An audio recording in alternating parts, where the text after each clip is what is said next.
In today's OpenGL demo, I'm showing off this scene that uses physics-based rendering to draw these 5 spheres out. So as you can see here, we have 4 light sources in each corner. We have the skybox of an interior of a building, and then we have these 5 spheres here. And each has this rusted iron texture applied to it.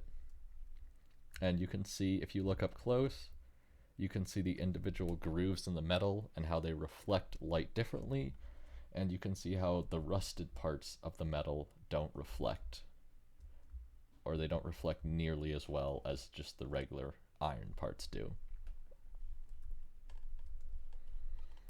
And to show off how this works, we have 5 textures that we take in to simulate all these characteristics. So we have a albedo texture, which is the base color, a metallic texture, which determines how reflective it is, a normal texture, which determines the normal angle, which is used for how the light reflects, a roughness texture to determine the roughness, and an ambient occlusion texture, which right now is just a solid white texture. Then we pass all of these textures into our shader, and we bind all these textures and we draw them onto each of the spheres. Now, to show how each of these textures affects the sphere and how it ends up with that result, we have to look at the fragment shader. So we pass in these 5 textures here, and then we take in 4 light positions and 4 light colors, so 4 lights in total, and those are the 2 qualities we care about. And then we have these 4 functions here. So we have this vec3 get normal from map, which is a function that is an easy trick to get a tangent normal to world space, and this keeps our physics-based rendering code simple, but it's not as performant. So that gets a normal from a map. This function calculates the normal distribution, so distribution ggx. It takes in a normal, a halfway dir, and a roughness. Then these 2 together, since Geometry Smith calls this one, these calculate the geometry. So we have, this one takes in a normal, a view dir, a light dir, and a roughness, and it calculates n.v, n.l, ggx2 and 1, and returns ggx2 times ggx1. And then the Fresnel equation returns how much the surface should reflect or reflect light based on the angle. And then our code down here, if it is a light source, we just draw the light color. We don't worry about all this equations.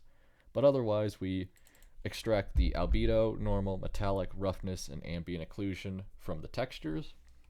Then we get the normal and view dir values, and then we create a LO variable and just leave it alone for the minute, and then we have this reflectance, which is how we determine reflectance. So we start with an F0, which is 0.04, and then we mix that value of 0.04 with the albedo, and the mix rate is based on the metallic value. So the more metallic a substance, the more it reflects, and it just uses F0. The less metallic, the more it just uses its base color. And then we run this for loop 4 times, 1 for each light source. The first thing we do is we get this per light radiance. So we calculate the light dir and the halfway dir. And then we get distance, which is light position minus world position, and attenuation, which is 1 divided by the square root of distance.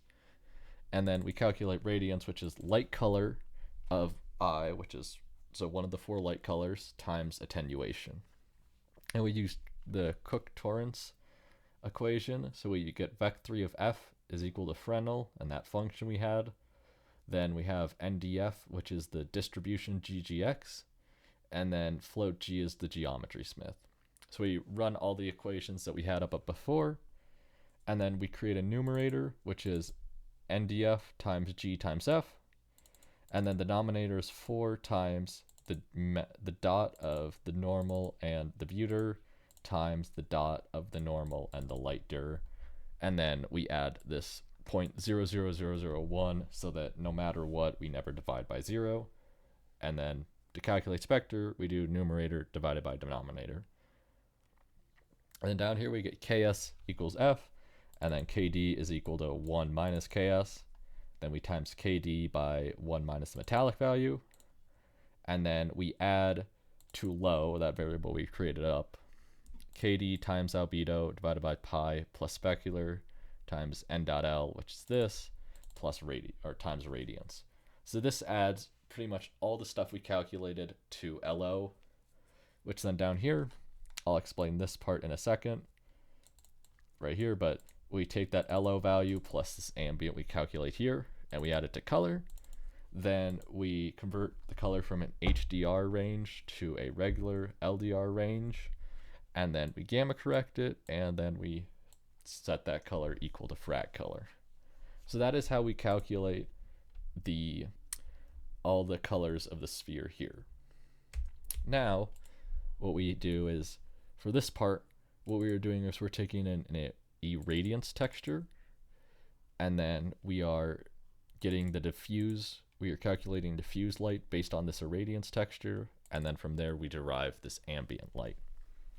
So the way we get this irradiance texture is we have a frame buffer that we use that we run and pre-render before we run our scene that calculates the skybox. So the first thing we have is up here, we have this HDR shader. And what this does is we create an FBO and an RBO, and then we create an environmental cube map. And the first thing we do is we run this HDR shader, we pass in an equi-rectangle map, and then we draw this equi-rectangle map onto a cube map. So in our HDR shader, this is just the code for a cube. We take in projection times view, and then we output a local pause. In our fragment shader, what we do is we take this equi-rectangle map, which is a rectangular texture that is meant to be stretched into a 3D box, and we calculate sample sphere map by using a tangent and a sine. And what we do is we take this UV value that we calculate up here, and then we put that UV as our text coordinates for this equi-rectangle map, and then we output the color. So the HDR section takes a 2D texture and wraps it to a 3D box. Then we have this irradiance map, which is what we end up passing into our fragment shader, and we attach it to the same frame buffer.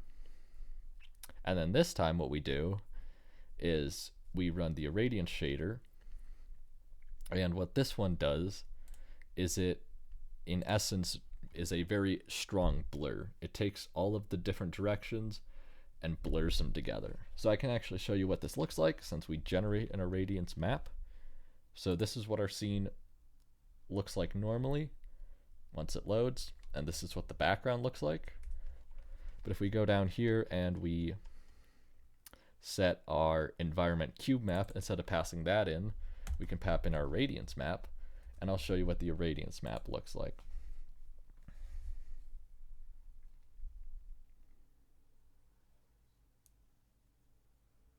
Alright, and this is what the irradiance map looks like. So you can roughly make out where the different colors are. However, it's a very blurred map, and you can see there's a light source over here, which is what the window was, and then there's kind of this orangey color in the corner. So if we go back to our environmental map,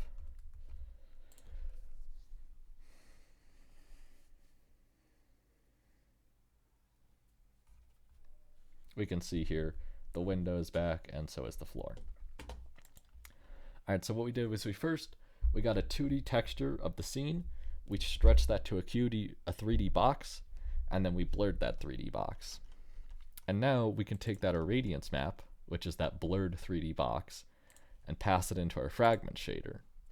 So we calculate irradiance from that texture, then we get our KS and KD values again, we just have to recalculate them because they're outside the for loop, and then we set diffuse equal to that irradiance map times the albedo.